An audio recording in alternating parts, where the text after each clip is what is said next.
बरं का, असा झटका आहे राष्ट्रसंताचा. म्हणून राष्ट्रसंत लोकांना आवडत नाही.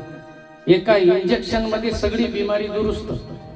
बरं का, राष्ट्रसंत सांगतात केस वाढून जर साधू झाला असता तर जंगलातल्या अस्वलाच्या अंगावर लांब लांब केस असतात.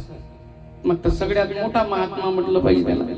बरं का, लंगोटी लावून जर साधू झाला असता तर पारती लंगोटीने त्यागी दिसे मोठा, त्यालाही साधू म्हटलं पाहिजे.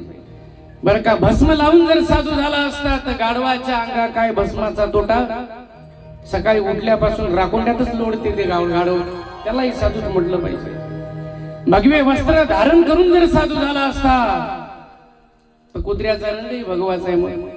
बरं का, मग त्यालाही साधूच म्हटलं पाहिजे. बरं का, हे बाह्यरंग आहे.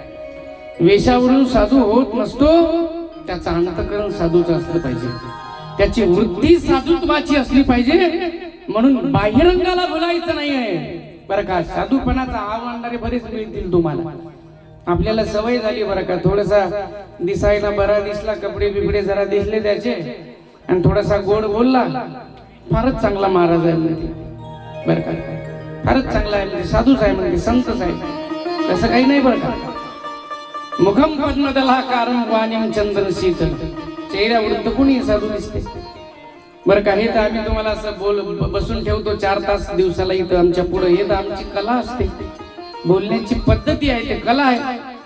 बरं का, याच्यावरून साधू ठरवायचा असतो का? याच्यावरून साधू चांगला बोलला म्हणजे साधू असतो का?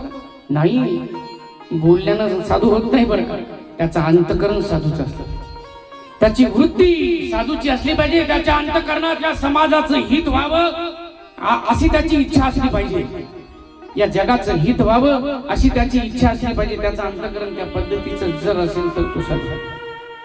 बरं का, त्या रंजल्या गांजल्यांना आपलंच करतो तो साधू.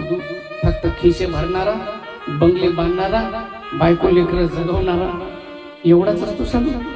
बरं का, एवढाच साधू. ते तर सगळेच करतात. तुम्ही परवडले त्याच्यापेक्षा, मग तुम्ही परवडले. तुमच्या जीवनात तरी थोडाफार त्याग आहे, परोपकार आहे, सत्संग आहे, तुम्ही चांगले वागता.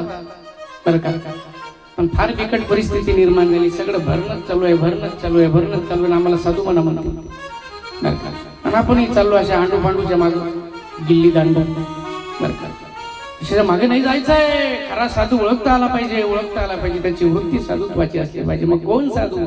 जे का रंजले गांजले त्याची म्हणे जो आपली त्याची साधू ओळखा. अरे घरातले सगळं असं वाटून दिलं होतं माझ्या तुकोबरायांनी दुष्काळ पडल्यानंतर, याला साधू म्हणतात.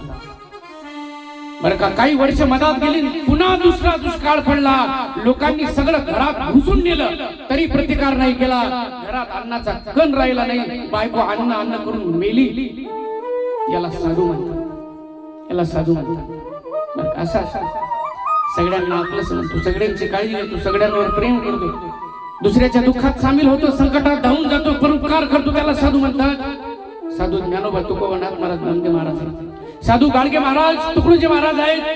बरं का, तुकडोजी महाराज आहेत, गाडगे महाराज, ते साधू आहेत. आपण साधू नाही. बरं, आपण साधू नाही. आणि म्हणून ओळखता आला पाहिजे साधू कोण, तर रंजल्या गांजल्यांना आपलंच करणारा साधू. ही साधूची व्याख्या आहे.